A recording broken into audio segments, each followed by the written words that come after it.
자, 2부는 공간 공유, 그다음에 스마트 건설, 조합 투자, 빌딩 관리 분야에 대해서 좀 사례를 말씀드리도록 하겠습니다. 먼저 공간 공유 부분입니다.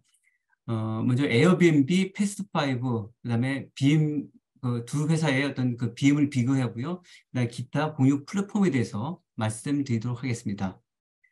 자, 에어비앤비는 먼저 성장에 대해서 먼저 간단히 보면 에어비앤비는 공간을 보유하지 않고 사용자와 공간 제공 간에 연결을 해주는 플랫폼입니다.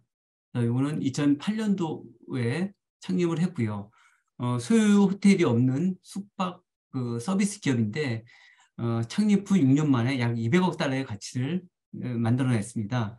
그래서 전 세계 제2의 숙박회사가 되었는데요. 현재 2023년 3월 현재는 시가총액이 약 63조 원이 되고 있습니다. 이건 다양한 IT 기술들이 어떤 성장에 동인이 되었는데요. 다양한 숙박 공간의 제공을 넘어서 숙박 지역 주변에서 해볼 수 있는 다양한 경험들을 제공하기 위해서 프로테크 기술을 활용을 했습니다. 예를 들면 검색창에서부터 사용자가 원하는 집을 추천해주는 기능이나 호스트 평가 기능, 그다음에 메시지 기능 등 다양한 어떤 프로테크 기능을 적용을 해서 개인 맞춤형 숙소와 경험을 제공하기 위해서 어떤 머니러싱 기술을 어떤 이용을 해왔습니다. 에어비앤비의 어떤 성공 요인에 대해서 먼저 말씀을 드리면 사업 초기 대량의 고객을 확보하기 위해서 활성화된 커뮤니티 기업들을 전략적으로 활용을 했습니다. 특히 이제 크레이그리스트라는 기업을 활용했는데요. 그러니까 에어비앤비 고객에게 크레이그리스트에 집을 올릴 수 있게 해주고, 그다음에 크레이그리스트 고객에게도 에어비앤비에 등록한 의향을 자동적으로 지문하도록 했습니다. 그러니까 미국 같은 경우는 땅도 넓고 기업도 워낙 많기 때문에 우리나라 직방같이 하나하나 다 찾아다니면서 하면 이것은 고객 확보가 너무 어렵습니다. 그래서 여기는 굉장히 전략적으로 잘 생각한 것 같은데 고객을 한 명 한 명 유치하려면 굉장히 시간이 많이 들기 때문에 이거는 크레이그리스트라는 어떤 회사를 활용을 해서 어떤 단기간에 공간 제공자와 사용자를 확보할 수 있었던 게 성공 요인 중에 하나였던 거라고 생각이 듭니다. 그리고 사업 초기에 경쟁력이 없을 때는 기존 기업과 어떤 정면적으로 어떤 경쟁을 하지 않고 말고 어떤 협력 모델을 강구했습니다. 스타트업은 기존 기업의 공격 대상이 되면 안 된다고 생각을 했던 것 같습니다. 그래서 예를 들면 어떤 컨퍼런스 같은 어떤 주요 행사에 사람이 몰려면 기존 고객들이 그걸 다 수용을 못하지 않습니까? 그때에 전력적으로 적극적으로 공략하는 그런 수요가 몰릴 때 적극적으로 공략했던 그런 사례들이 있었습니다. 다음은 고객 관점으로 어떤 비즈니스를 추진한 걸로 보입니다. 그러니까 이 에어비앤비가 사업 시작 후에 1년이 지난 다음에 일부 지역에는 굉장히 많이 성장을 했습니다. 근데 유혹은 별다른 성과가 없었습니다. 근데 사유를 파악해 봤더니 숙소의 사진이 굉장히 형편이 없었던 거죠. 그래서 사진사를 고용해서 사진을 올렸더니 굉장히 예약이 두세 배가 늘었다는 거죠. 그러니까 다른 지역의 어떤 집주인들도 자발적으로 사진을 굉장히 좋게 올리기 시작했습니다. 그러니까 이게 사진에 문제 있다는 것을 어떻게 알았냐 하면, 그러니까 에어비앤비 어떤 경영자들이 유혹의 방가집을 직접 예약도 해보고 생활도 해보고 고객과 소비자가 어떤 어려움을 겪고 있는지를 직접 몸소 체험을 했던 거죠. 그러니까 직접 몸소 체험해보라는 거죠. 그래서 그 고객 관점으로 어떤 비즈니스를 추진했다는 게 성공 요인 중에 하나가 될 수 있고요. 그다음에 SNS를 통한 적극적인 고객과 소통을 했습니다. 그러니까 사실은 남의 집에 어떤 숙박한다면 안전에 대한 우려가 굉장히 많습니다. 그러니까 호스트에 대한 어떤 정보를 제공하고 그래서 여행객의 불안감을 좀 줄이고 그다음에 누적 후기들을 통해서 신뢰를 굉장히 쌓았던 것들이 굉장히 성공 요인 중에 하나다라고 볼 수 있습니다. 그다음에 다른 숙박 공유 서비스와 차별화된 결제 시스템인데요. 전 세계가 통용 가능한 결제 시스템을 적용을 했습니다. 그다음에 숙박 시 저렴한 가격과 어떤 현지 주거지에서 숙박하면 현지인과 교류하고 문화 체험할 수 있다는 그런 장점들을 적극적으로 홍보를 많이 했던 거죠. 다음은 국내 공유 오피스 1위 업체인 패스트5에 대해서 간단히 말씀을 좀 한번 드리도록 하겠습니다. 현재 그 글로벌 그 공유 오피스 시장에서 글로벌 1위는 위워크입니다. 근데 국내에서는 위워크보다는 그 패스트파이브가 더 많이 확보를 하고 있죠. 그러니까 사업장이 더 많이 있습니다.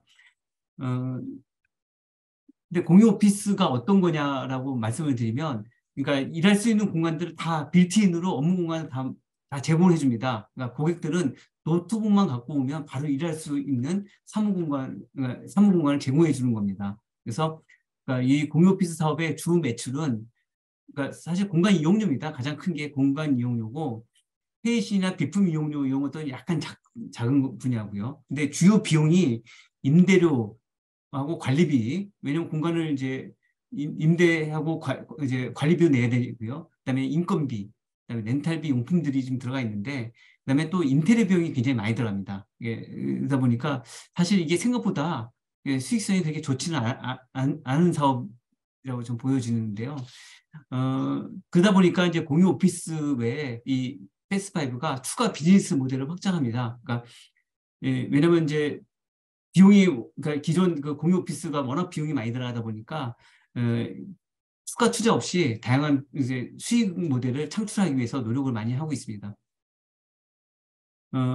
밑에 보시면 위워크의 이제 아쉬움이라고 제가 표현을 했는데, 위워크가 이제 기업 공개를 두고 무리한 그 외형 확장을 했었습니다. 그래서 2017년도, 18년도에 전 세계 공유 오피스에 굉장히 대거 늘리면서 국내에도 진출을 먼저 했었죠. 그래서 매출을 이제 18억 달러까지 끌어올렸지만은 이게 덩달아 손실도 굉장히 늘어났습니다. 그래서 원래는 IPO를 통해서 또 다시 투자금을 유치하고 선순환 구조를 만들려다가 이게 실패를 했습니다. 그러다 보니까 현재 위워크도 굉장히 상황이 썩 좋지는 않은 것 같습니다.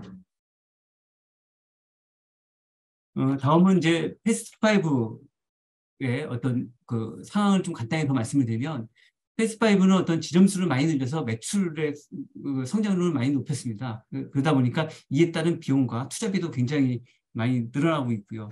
그래서 공실률이 3에서 4% 정도로 굉장히 낮은 수준이지만은 아직까지도 영업이익이 적자인 상황입니다. 이거는 매출이 늘어남에 따라서 임대료나 관리비, 그다음에 감가상각 등 비용도 같이 늘어나다 보니까 투자 전환이 현재 안 되고 있는 상황이죠. 그래서 밑에 매출액 그 영업이익을 보시면 매출액은 많이 늘어나고 있죠. 그래서 현재 뭐 이렇게 많이 늘어나고 있는데 영업이익은 아직도 적자인 상태에 있습니다. 그러면 패스5와 그 에어비앤비 공유 플랫폼과의 차이점에 대해서 먼저 말씀을 좀 먼저 드려보도록 하겠습니다. 패스5의 가장 기본적인 수익 모델은 오피스 빌딩을 임차해서 사무 환경을 구축한 다음에 공유 오피스로 전대를 해주는 그 비즈니스 모델입니다. 근데 에어비앤비는 집을 가지고 있는 사람과 이용자를 연결해주는 플랫폼 비즈니스입니다. 그러니까 패스5는 공유 오피스 사업이고요. 에어비앤비는 공유 플랫폼 기업이라고 좀 보이면 될 것 같습니다. 그러니까 패스5 같은 공유 오피스 사업은 오피스 임차비, 그다음에 인테리어 비용 등 그러니까 사이트를 점점 추가할 때마다 비용이나 투자비가 많이 늘어납니다. 그러다 보니까 이제 공간을 얼마나 싸게 임대할 것인지, 투자비나 비용을 얼마나 절감할 것인지, 어떻게 공실률이 줄일 것인지가 어떤 석세스 팩터라고 저는 보여지는데요. 이게 이제 더 이상 이제 패스파이브가 요즘 좀 어려운 상황 중에 하나가, 몇 년 전만 해도 강남 테라노 등의 공실이 굉장히 많았습니다. 그러다 보니까 장기 임대 조건으로 임대료를 굉장히 디스카운트를 많이 할 수 있었는데, 최근에는 굉장히 공실률이 적습니다, 우리나라가. 그리고 임대료도 굉장히 높아지기 때문에 사업 확장이 굉장히 어려운 상황에 현재 직면해 있었습니다. 그리고 미어크도 이제 참고로 그러니까 사실은 그 공유 오피스라는 새로운 비즈니스 모델로 투자자를 모집해서 빠른 확대를 통해서 IPO까지 하려고 했었는데, 그게 기업 공개가 실패함으로써 이런 어떤 선순환 구조가 깨졌던 거죠. 그러다 보니까 뉴요크도 지금 현재 IPO도 못하고 사업도 확대가 더 이상 못하고 있는 상황입니다. 그리고 이제 최근에 임대시장의 활황으로 인해서 우리나라도 이제 추가 사업장 확보가 좀 어렵지 않나. 그리고 이제 패스트5가 공실률이 낮은 상황에도 이익이 지금 현재 그 적자인 상황이다 보면 사실은 패스트5도 성장 및 수익성 제고를 위해서는 추가적인 투자 없이 수익을 높일 수 있는 다양한 사업 모델을 발굴해내는다라는 게 지금 당면한 과제라고 저는 보여집니다. 그러면 공유 오피스하고 그 공유 플랫폼의 어떤 특성을 좀 약간 비교를 한번 해보도록 하겠습니다. 공유 오피스 BM을 보면 요거는 이제 초기 브랜드 홍보하고 고객 확보 차원을 먼저 보겠습니다. 그래서 공유 오피스 BM은 실물 부동산이 있고 중개소가 있다 보니까 이게 초기 고객 확보 같은 거는 약간 쉽습니다. 근데 공유 플랫폼은 초기 브랜드 인지도 제고가 굉장히 어렵습니다. 그러다 보니까 인지도 부족으로 해서 초기 가입자 확보도 굉장히 초기에는 굉장히 어려운 상황이죠. 그리고 주요 비용을 보면 공유 오피스 BM 같은 경우는 임대료나 관리비 등 고정비용이 많이 들어갑니다. 그다음에 기존 공간을 공유 공간 유지에도 임대료 등 고정비용이 계속 발생을 하죠. 그다음에 공간을 또 추가 공간을 확보하기 위해서도 투자비하고 임대료도 많이 들어갑니다. 그러니까 솔직히 비용이 많이 들어가는 비즈니스라고 좀 보여주고요. 공유 플랫폼 비즈니스는 사업 초기에는 인지도를 높이기 위해서 굉장히 광고비하고 마케팅 비용이 굉장히 많이 들어갑니다. 그리고 굉장히 좀 어려운, 굉장히 힘든 비즈니스라고 보여지는데, 근데 다만 이거는 기존 공유 공간 유지에는 돈이 거의 안 들어갑니다. 그리고 공유 공간을 늘리기 위해서도 는 서버 증설 등 투자비가 별로 안 들어가는 거죠. 그러니까 초기에 어느 정도 기반만 확보하면 공유 플랫폼 비즈니스는 폭발적으로 성장할 수 있는 거죠. 그러니까 성장 가능성을 보면 공유 오피스 BM이라는 거는 사이트를 늘려야 하기 때문에 성장 속도가 굉장히 느리라고 보고 상대적으로 로리스크 로리턴이라고 보는데 공유 플랫폼 비즈니스는 플랫폼 서버 증설로 사업 이제 탄력할 때는 굉장히 고성장할 수 있는 게 공유 플랫폼 비즈니스다. 그러니까 하이 리스크 하이 리턴 사업이다라고 저는 보여집니다. 그리고 사업 성공 시 기업 가치를 보면 공유 오피스 BM은 상대적으로 낮은 기업 가치를 인정받을 거다. 저는 그렇게 보여지고요. 공유 플랫폼 기업은 상대적으로 굉장히 성공한다고 하면 굉장히 높은 기업 가치를 인정받을 수 있을 겁니다. 그러니까 지금 현재 직방이나 아까 설명드린 직방이나 에어비앤비 그다음에 뭐 이런 기업들 그다음에 야놀자 이런 데들이 다 플랫폼 기업들이지 않습니까? 이런 데는 성공했을 때 그 굉장히 높은 기업 가치를 인정받을 수 있는 거죠. 다음은 기타 공유 플랫폼 기업들의 사례에 대해서 말씀을 드리도록 하겠습니다. 그러니까 미국에서는 식당과 술집을 이제 공유 오피스로 사용하는 사례가 있습니다. 그래서 미국의 캐틀 스페이스라는 기업이 있는데 스타트업이 있는데 이거는 식당의 브레이크 타임 동안의 빈 공간을 사무실로 쓸 수 있게끔 해주는 그 스타트업입니다. 근데 이제 우리나라에서는 사실 이런 게 쉽지는 않을 거예요. 왜냐하면 우리나라는 첫 번째 우리나라 식당 같은 경우는 약간 좀 약간 냄새 같은 게 좀 이렇게 우리나라 음식이 약간 미국 그보다 그게 좀 더 많이 나고 또 우리나라는 커피숍이 워낙 많습니다. 그러다 보니까 이런 공유 오피스 술집이나 식당 같은 것들을 공유 오피스 사용하는 사례가 쉽지는 않을 거다라는 생각을 좀 들고 있고요. 그다음에 유휴 공간을 이제 팝업 스토어로 활용하는 사례도 굉장히 있습니다. 그러니까 국내에 많이 있는데요. 미국의 스토어 프론트라는 회사들은 도심 내 유휴 공간을 중개하는 미국 스타트업입니다. 이거는 상가나 창고, 사무실을 하루 단위로 단기 임대를 해주고 있고요. 영국의 어피어 히어라는 회사도 런던 가판대에서 옷을 팔다가 비어있는 상점들을 단기로 빌려주는 비즈니스를 지금 현재 하고 있습니다. 국내에서도 스위트 스팟이라는 국내 최대의 어떤 팝업스토어 중개 플랫폼 기업들이 있습니다. 이거는 그 팝업스토어 공간을 찾는 수요자들을 연결해주는 사업도 하지만은 직접 공간을 빌려서 브랜드를 유치해서 자체 편집 브랜드로 물건을 파는 그런 사업도 하고 있습니다. 그다음에 창고 공유 서비스도 지금 하고 있는데요. 뭐 이거는 클러터라는 미국의 기업들이 있고요. 국내에서도 다락이나 어떤 셀프 스토리지, 큐 스토리지 같은 그런 사업자가 존재하고 있습니다. 다음은 스마트 건설입니다. 건설 산업 분야가 프로테크가 가장 활성화되고 있는 분야라고 저는 생각을 좀 하고 있습니다. 그러니까 기술도 이제 3D 프린팅, 그다음에 가상현실 기술, 로봇, 드론, 그다음에 빅데이터, 그다음에 사물 인터넷, 그다음에 자동화 기술 등 어떤 가장 다양한 기술들이 어떤 건설 분야에 적용되고 지금 활용되고 있습니다.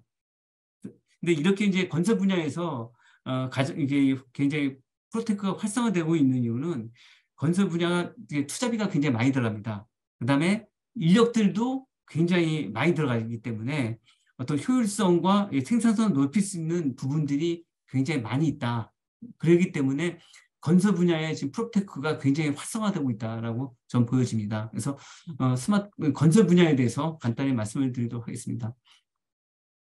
스마트 건설이라는 표현을 쓰는데요. 이거는 4차 산업 기술을 도입을 해서 건설 공정을 자동화하고 디지털화하는 것을 말합니다. 그래서 이를 통해서 생산성을 높이는 것이 어떤 주요 목적이라고 보여지는데요.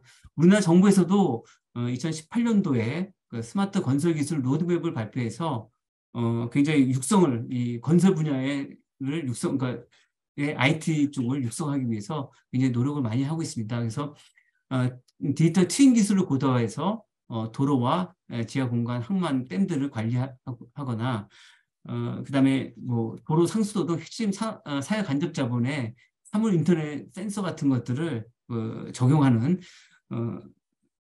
적용해서 스마트화하는 사업들을 벌려나가고 있습니다. 스마트 건설을 얘기할 때 빼놓을 수 없는 개념 중에 하나가 콘테크인데요. 콘테크는 건설과 기술의 합성어입니다. 그래서 건설 공정을 디지털화해서 생산성을 높이는 각종 혁신 기술을 의미합니다. 그래서 특히 이제 콘테크 기술 중에서 가장 주목받고 있는 기술이 3D 프린팅 건축과 프리팹입니다. 그러니까 프리팹은 양산 기계가 설계대로 제품을 생산하는 기술을 프리팹이라고 하는데요. 해외에서는 이제 2018년도에부터 3D 프린팅 기술로 주택을 짓습니다. 이누바라는 그 한 30평짜리 집을 이틀 만에 건축을 했습니다. 건축 비용도 약 20%를 절감을 했고요. 국내에서는 최초 사례가 그 스타트업인 하이시스라는 기업이 경비실 약 3평 정도로 조그만 데를 이제 건축을 했습니다. 14시간 만에 이 건축을 했었죠. 그다음에 호주에서도 어떤 그 벽돌을 쌓는 로봇을 개발을 했습니다. 하이드리안 X라는 어떤 로봇을 개발을 했고요. 그다음에 미국에서 스타트업인 빌트 로보틱스도 자율주행 그러니까 불도저를 만들었습니다. 이렇듯 건설 분야에서 프로테크 기술들이 굉장히 많이 적용되고 있습니다. 다음은 제가 유튜브에서 요거는 한번 받는 좋은 어떤 사례가 있어서 이건 한번 하는데 잠깐 요 동영상 같이 한번 보도록 하겠습니다. 간단히 2분 정도만 보겠습니다.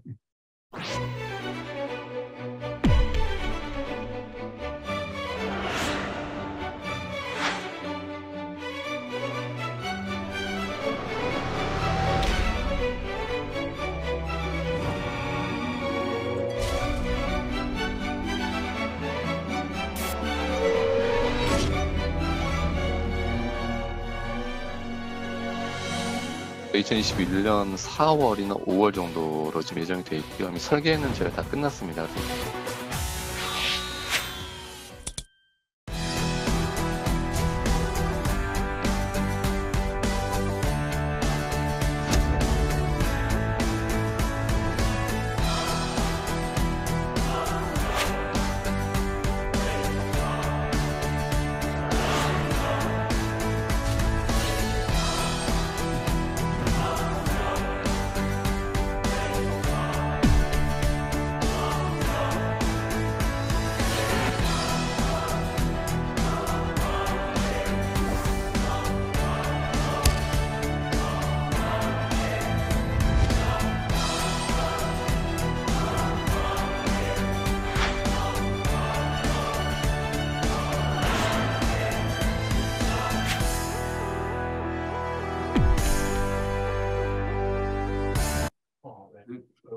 여기 지금 동영상을 보셨죠? 이제는 이제 집들도 3D 프린팅으로 해서 집을 짓습니다. 그리고 로봇이 벽돌도 쌓고 있고요.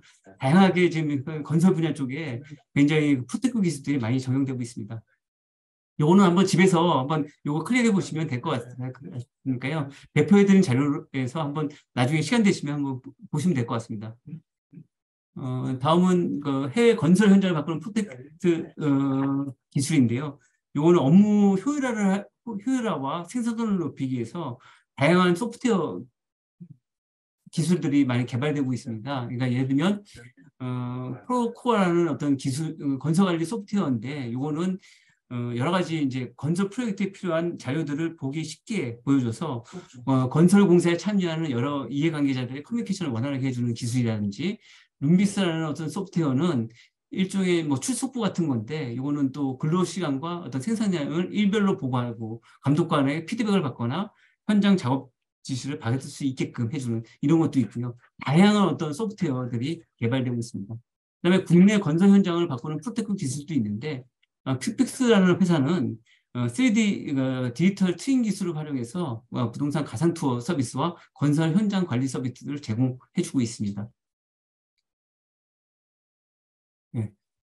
그리고 건설 현장에서 이제 로봇이 이제 위험한 일들을 이제 위험하고 힘든 일들을 대신해주는 사례들이 나오고 있습니다.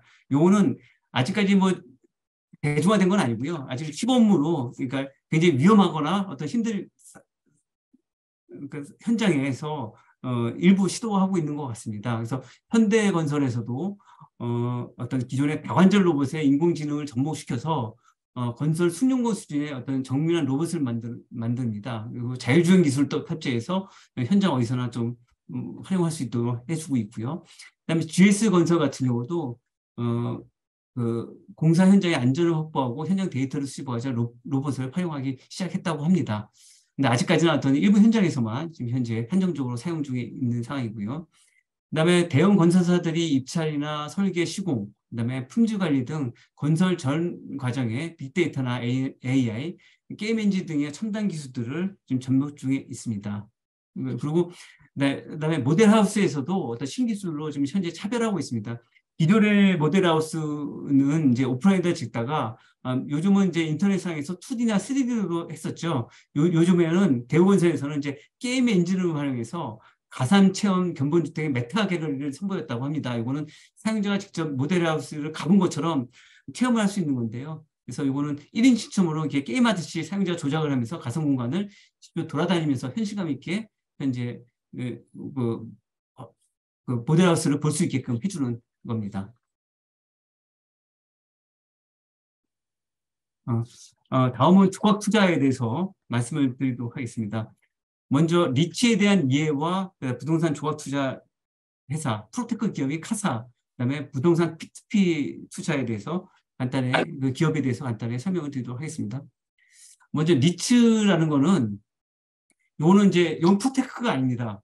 다만 이 리츠에 대해서 설명을 드리면은 그러니까 이 리츠를 알아야지 요가 유사한 프로테크 기업을 만들 수 있기 때문에 리츠에 대해서 간단히만 말씀을 드리도록 하겠습니다.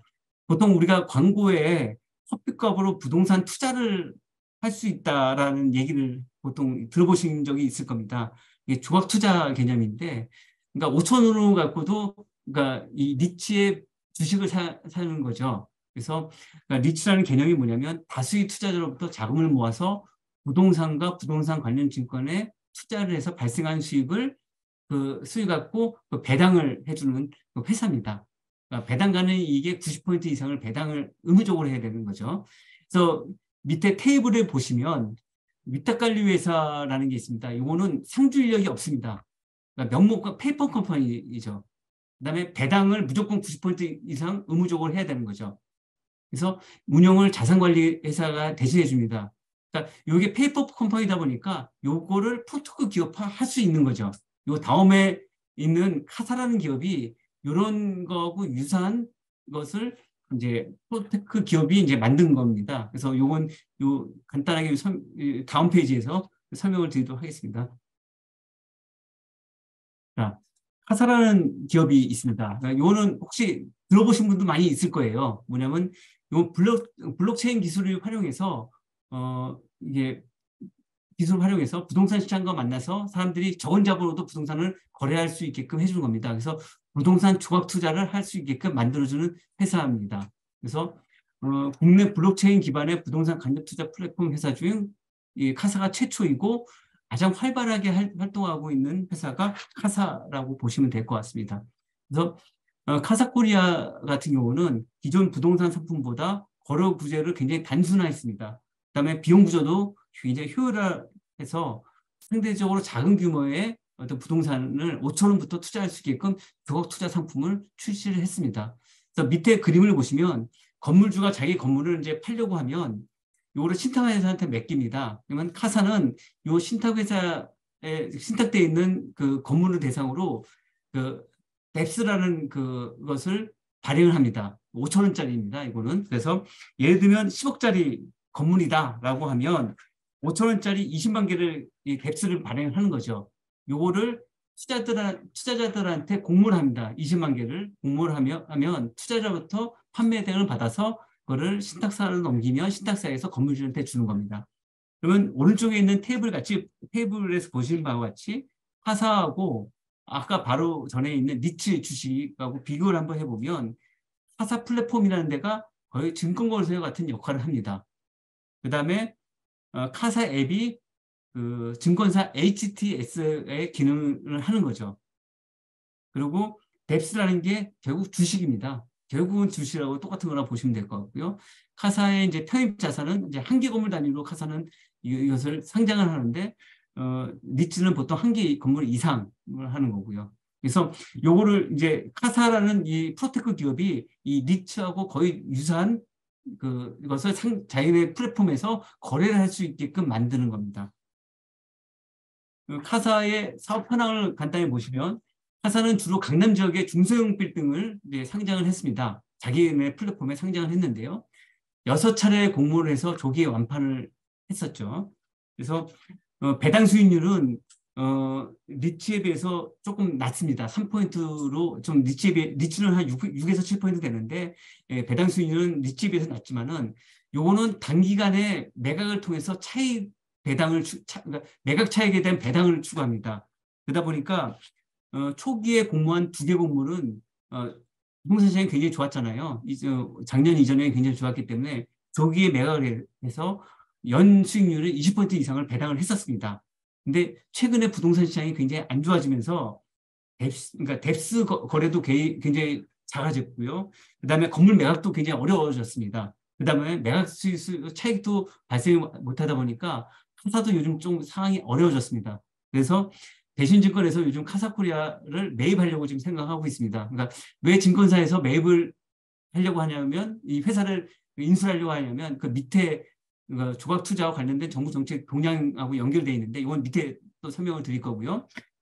대신증권에서 카사코리아를 지금 현재 인수하려고 하고 있습니다. 그래서 이거는 협상 금액 현재 300억 정도의 과반 지분을 이제 인수하려고 협상 중에 있습니다. 그러니까 사실은 아까 그 회사들, 스타트업들도 보면 다 적자가 나더라도 그 앞으로 성장 가능성이 있고 앞으로 비전만 있으면 충분히 몇백억, 몇천억에 이게 그 가치를 인정을 받을 수 있습니다. 적자가 나더라도. 그러니까 앞으로 나중에 여러분들이 회사를 창업하거나 이게 회사를 만들 때 앞으로의 어떤 성장에 대한 비전을 주는 게 굉장히 좋다. 저는 이게 중요하다라는 생각을 하고 있고요. 그래서 대신증권에서 어떤 그 카사코리아라는 데를 인수하는 목적은 금융당국이 STO 발행 그 허용 계획에 따라서 새로운 사업 모델을 지금 현재 만들어 나가려고 하는 것 같습니다. 그래서 이 관련된 정부 정책 동향을 간단히 보시면 지금 그 음원거래 사이트 뮤직하우가 한때 이슈가 됐었습니다. 그 법적 사각지대라고 해갖고 이슈가 생기다 보니까 그것을 거래를 한번 못하게끔 정부에서 규제를 좀 했었죠. 그러면서 정부에서 이 토큰 증권에 대한 그래서 양성화 계획을 세웠습니다. 최근에. 그래서 토큰증권에 대해서 먼저 간단히 설명을 드리면 토큰증권은 부동산이나 음원이나 지적재산권 같은 비정형 자산을 담보로 해서 발행한 증권인데 요거는 가상화폐와는 약간 다릅니다. 기술은 블록체인 기술을 활용하지만은 요거는 실물 기초자산이 없는 가상화폐하고는 다르고 요거는 기초자산이 있는 거죠. 요거를 조각화해서 사고 팔게 하는 겁니다. 요게 토큰증권이라고 보시면 될 것 같고요. 금융당국이 요거 토큰증권을 양성화 추진 중에 있습니다. 그래서 요거를 이제 현재 토큰증권의 발행과 유통체계 가이드라인을 발표한 상태고요. 요거를 관련 규율을 만들어서 제도권에 편입을 할 계획이 있습니다. 그래서 내년도에 법을 만들려고 지금 현재 내년도에 법을 이제 만들어서 시행할 것을 목표로 지금 하고 있습니다. 그래서 이러다 보니까 조각 투자가 앞으로는 활성화될 것 같습니다. 그래서 KB증권이나 키움증권 등 증권사들이 적극적으로 현재 STO 그 토큰 증권을 발행에 대해서 굉장히 지금 준비를 지금 하고 있는 상황입니다. 그러니까 이 토큰 증권 관련해서는 앞으로 좀 많이 내년 이후에는 많이 활성화될 거라고 저는 생각이 들고 있습니다. 다음은 테라펀딩이라고 현재 이거 들어보신 분도 있을 텐데요. 이거는 P2P 투자 플랫폼이라고 보시면 될 것 같습니다. 그래서 보통 부동산 개발할 때 자금이 필요한 대출자는 은행보다 더 편리하고 사금융보다는 낮은 금리로 자금을 확보할 수 있고 투자자들은 일반 예적금보다는 높고 펀드나 주식보다는 약간 안정적인 수익률을 얻을 수 있는 장점이 있는 상품이라고 좀 보여주고요. 그것을 이런 투자 플랫폼을 운영하는 회사가 테라펀딩입니다. 이거는 주로 이제 부동산 담보대출이나 부동산 프로젝트 파이낸싱을 대출을 중개하는데요. 근데 PF 사업은 요즘 굉장히 연출도 높고 리스크가 굉장히 큽니다. 그러다 보니까 이게 테라펀딩도 요 PF 사업은 거의 안 하고 있고 부동산 담보대출에 현재 집중 중에 있습니다. 그리고 그 테라펀드 같은 부동산 P2P 투자 사업에 대해서는 부동산에 대해서도 높은 전문성이 필요합니다. 왜냐하면 P2P 투자를 요청하는 사업장은 보통 1금융권이나 2금융권에서 차입이 하기 어려운 회사들이 보통 이 테라펀딩에 지금 들어오죠. 그러니까 이 사업장이 리스크가 없는지를 잘 판단해야 됩니다. 그렇기 때문에 이 부동산에 대한 어떤 높은 전문성이 있어야 된다라고. 그래서 이 사업장이 진짜 안전하면서도 수익이 날 수 있는 그 사업장인지를 잘 이 테라펀딩을 운영하는 회사에서도 잘 알아야 되는 거죠. 만약에 이런 사업을 하려고 하면 부동산 전문가도 좀 있어야 된다고 저는 생각을 하고 있습니다. 다음은 빌딩 관리 분야에 대해서 간단히 말씀을 드리도록 하겠습니다. 그래서 요거는 KT 사례, 주로 KT 사례인데요. 요거는 부동산 통합 관제 플랫폼과 클라우드 뱀스, 그다음 무인 주차 시스템에 대해서 이거는 KT에서 직접 했던 사례들을 제가 설명을 간단히 드리도록 하겠습니다. 빌딩주들이 건물 관리하는데 가장 고민하는 게 뭐냐, 그러니까 고객 니즈가 뭐냐라고 하면 크게 두 가지를 볼 수 있습니다. 그러니까 빌딩 건물주는 안전하게 관리하는 게 가장 중요합니다. 뭐냐면 특히 화재입니다. 건물에서 화재는 보통 전기시설, 그 다음에 담배, 그 다음에 공사할 때 발생하는 불꽃이 가장 화재가 가장 큰 원인이라고 저는 보여집니다. 그 다음에 시설 공장도 없어야 되죠. 그 다음에 고장이 또 안 날 수는 없죠. 장비라는 게. 고장이 빨리 났을 때 빠른 시간 내에 조치해서 고장을 회복시켜야 되겠죠. 그래서 안전하게 관리하고 싶다는 게 첫 번째 니즈고요.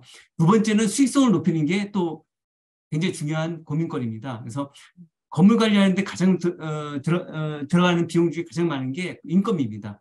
그래서 인건비를 어떻게 줄일 것이냐. 그다음에 에너지 비용이 두 번째인데 에너지 비용은 어떻게 줄일 것인지에 대해서 굉장히 고민을 많이 하고 있습니다. 그래서 이런 것들을 해결하기 위해서 다양한 프로테크 기술들이 개발되고 적용되고 있는데 그 대표적인 게 통합관제 플랫폼과 클라우드 뱀스 무인주차 시스템입니다.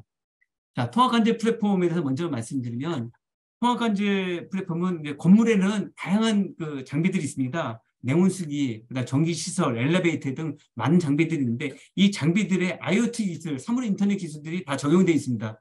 그래서 거기서 데이터들을 끌어와서 이 통합관제 센터에서 이 데이터를 다 갖고 있습니다. 그러면 전국의 442개 건물로부터 데이터를 실시간으로 모아서 모니터링하고 분석을 합니다. 그다음에 설비 이상이나 안전, 에너지 절감들을 여기서 지금 하고 있는 거죠. 그래서 통합관제 관제 플랫폼의 구축 목적은 첫 번째는 안전 강화입니다. 뭐냐면 수용된 건물에서 화재나 설비 고장이나 이상이 있는지 없는지를 감지하는 게 제일 중요한 거죠. 그다음에 인력 절감입니다. 왜냐하면 건물별 시설별로 관리하는 인력, 운영하는 인력, 그다음에 점검하는 인력, 교대 인력 등이 다 필요하죠. 그래서 통합관제에서 통합관제를 한다고 하면 이런 인력 등의 상당 부분을 절감할 수 있습니다. 이게 두 번째 인력 절감의 목적이고요. 세 번째가 에너지 비용 효율화입니다. 그러니까 건물별로 온도에 대한 모니터링을 통합관제에서 합니다. 그리고 에너지 사용량 등을 분석을 해서 절감 포인트를 발굴할 수 있는 거죠. 그래서 이런 크게 세 가지 목적으로 해서 KT가 보육 빌딩을 이제 대상으로 이제 운영하다가 2020년부터는 외부 사업화하였습니다. 그래서 요거는 기존의 건물들은 보통 운영했던 방식이 어떤 방식이냐 하면 보통 육안으로 수기 관리를 하죠. 그다음에 인건비가 많이 들어가죠. 그다음에 전문가들이 별로 없습니다. 그다음에 시스템을 활용을 안 하다 보니까 보통 데이터 같은 것도 유실이 많이 되는 상황이 발생을 하죠. 그러니까 그러다 보니까 이제 사고 확대 가능성이 굉장히 높아지고 운영비도 굉장히 늘어나는 어떤 그런 상황에 직면해 있습니다. 그것을 KT 같은 경우는 통합한 이제 플랫폼을 개발해서 빌딩 관리를 하다 보면 이제 센서나 센서로 해서 그러니까 24시간을 통합한 이제 플랫폼에서 24시간 감시를 합니다. 그다음에 AI 기술로 해서 분석을 하고 그다음에 전문 영역으로 해서 에너지 비용 같은 것도 굉장히 절감을 많이 하고 있고 인력 절감도 많이 하고 있고요. 그다음에 엔지니어링 기반의 현장 컨트롤도 여기서 다 하고 있습니다. 그래서 또 이게 이제 여태까지는 KT 자체적인 거였고요. 이거는 KT에서 또 외부 사업도 이거 합니다. 그래서 안전관련 상품도 만들었습니다. 그래서 이거는 안전관리, 그래서 각종 센서에서 소방가스 정전, 침수, 승강기 같은 것들에 대해서 센서로 해서 데이터를 더 받아와서 여기서 감시를 해주는 그런 상품이라고 보시면 될 것 같고요. 두 번째는 종합관리형 상품입니다. 이거는 아까 말한 것처럼 이제 안전관리뿐만 아니라 에너지 관리까지 해주는, 그래서 그 에너지 비용을 절감시켜주는 그런 상품이라고 보시면 될 것 같습니다. 다음은 크라우드 뱀스라는 사업도 지금 하고 있는데요.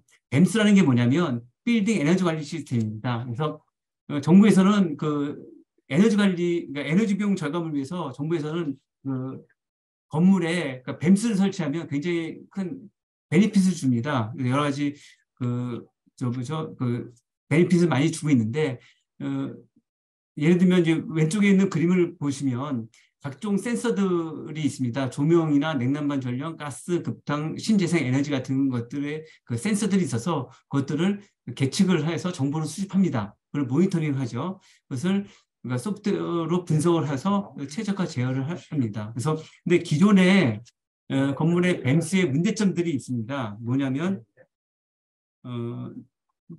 구축비용이 굉장히 비쌉니다.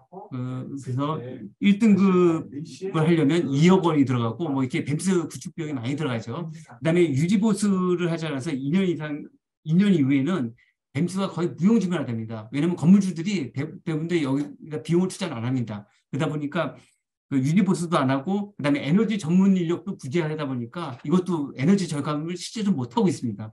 그래서 이런 것들을 하기 위해서 KT가 대신해주 클라우드 뱀스로 대신해 주는 겁니다. 그래서 이거 보시면 요는 에너지 그 뱀스 정책이기 때문에 그냥 넘어가고요. 요 다음에 요 페이지를 한번 보도록 하겠습니다. 요거는 기존의 이제 구축형 뱀스 기존 방식입니다. 그래서 왼쪽 위에 보면 뱀스를 이렇게 다 건물마다 구축을 합니다. 근데 그 스마트 빌딩 그 뱀스는 그 IDC 센터에서 클라우드 뱀스를 끌고 와서 데이터들을 끌고 와서 통합관제 센터에서 이것을 다 분석을 해주는 겁니다. 그래서 에너지 절감 포인트를 발굴해서 이걸 실질적으로 에너지 절감을 대신해 주는 겁니다. 요거는 그래서 결국은 기존 방식으로 하면 5년 운영했을 때는 약 건물마다 약 3억 원 정도가 소요가 됩니다. 근데 클라우드 뱀스를 이용했을 때는 약 1.25억 원 소요가 들어가죠. 그래서 굉장히 많이 절감이 되는 사례입니다. 그래서 고객들한테, 빌딩 건물주들한테는 굉장히 유용한 솔루션이라고 저는 보여집니다. 무인 주차 시스템입니다. 이거는 빌딩별로, 그러니까 과거에는 빌딩별로 다, 그러니까 돈 받는 사람들이 다 있었잖아요. 그러다 보니까 KT도 전국의 건물들을 다 이게 그 주차 관리하는 사람들이 있다 보니까 인력 비용이 너무 많이 들어가는 거예요. 그래서 이거를 무인 주차 시스템으로 좀 바꿔 나가고 있습니다. 그래서 빌딩별로 주차비 정산을 유인해서 무인으로 운영해서 수익성을 제고하는 방식입니다. 그러면 인건비가 절감이 되고 24시간 운영을 통해서 수익성도 제고됩니다. 그래서 예를 들면 무인 주차 시스템을 통해서 비용 절감 효과를 밑에 테이블로 한번 제가 계산을 한번 해봤는데요. 한 개의 사이트를 위인으로 다 운영했을 때는 네, 3위 인건비가 보통 들어가죠. 그래서 연 1억 2천만 원 정도가 들어갑니다. 근데 한 개 사이트를 무인으로 운영했을 때는 그러니까 한 사람의 인건비, 한 사람만 있으면 되죠. 그러다 보니까 한 사람의 인건비 3천만 원 연, 그다음에 투자비가 약 8천만 원이 들어갑니다. 그러니까 1년 이내에 투자비를 회수하고 이후에는 1년에 한 사이트당 인건비 9천만 원 정도를 이익이 되는 거죠. 그러면 4개 사이트를 이상을 무인 운영했을 때는, 그러니까 4개 사이트 운영할 때는 통합관제센터, 그러니까 관제센터를 운영합니다. 그래서 각 사이트별로도 사람을 안 둡니다. 그리고 관제센터에 이제 4명의 사람들이 콜센터 사람들이 전화를 받는 거죠. 그렇게 되면 4개 사이트일 때는 그러니까 한 개 사이트 운영할 때하고 거의 동일한 비용이 나오는데 4개 사이트 이후일 때는 한 사이트에 추가될 때마다 한 사람의 인건비가 줄어듭니다.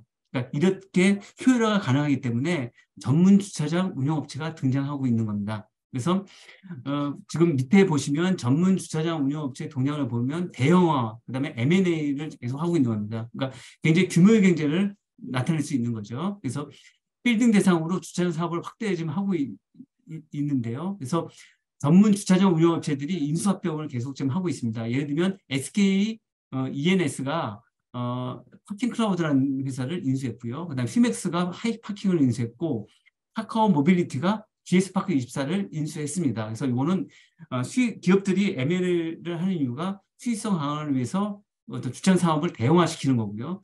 그다음에 전기차 충전 사업 등 모빌리티 에너지 솔루션 사업을 위한 어떤 인프라 확보를 하기 위한 게 주 목적이라고 보시면 될 것 같습니다. 그래서 KT도 이제 유인해서 무인으로 다 바꿔 나가고 있습니다. 여기까지가 이제 제가 발표한 내용 다 끝났고요. 마지막으로 제가 오늘 발표한 내용에서 성공한 프로테크 기업들을 사례를 통해서 배우는 10가지 교훈이라고 제가 한번 마무리하도록 하겠습니다.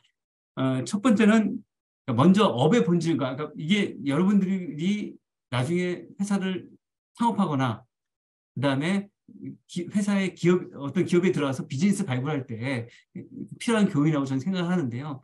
첫 번째는 업의 본질과 고객의 니즈를 명확히 알고 사업을 해야 된다. 그러니까 사실 업의 본질을 모르고 사업하면 사실은 그 사업을 제대로 될 수 있는 상황이 아니라고 저는 생각하고 있습니다. 두 번째는 기존 사업가의 어떤 차별화 서비스를 제공한다. 그래서 기존에 강력한 경쟁자들이 있습니다. 그 회사들을 이기려면 어떤 차별화 서비스를 제공할지에 대한 고민을 먼저 해야 된다. 그리고 사업 초기에는 타겟 시장과 집중하는 명확해야 된다.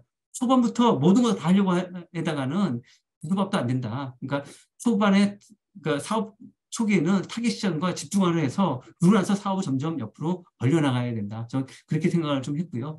네 번째는 사업 초기에 경쟁력이 높아지기 전까지는 기존 기업과의 어떤 정면 경쟁을 좀 자제한다. 아까 이제 설명드렸듯이 에어비앤비가 이런 전략을 했었죠. 그리고 다섯 번째가 시장 상황 등 대외적인 여건들을 잘 활용한다. 그때 사회적 분위기들이 있을 겁니다. 그러니까 아까 우리 집이 어떤 코로나나 어떤 집콕하는 어떤 그런 사회적 분위기를 잘 활용해서 자기의 어떤 집을 자랑하고 그걸 커뮤니티에 굉장히 자랑하고 그것을 또 커머스로 연결하는 그런 어떤 사회적 여건 그것들을 잘 활용하면 굉장히 좋을 것 같고요. 여섯 번째는 기술이 만능이 아니다. 그러니까 고객이 원하는 최적의 어떤 고객 친화형 기술을 사용한다. 그러니까 사업은 기술 자랑하는 게 아닙니다.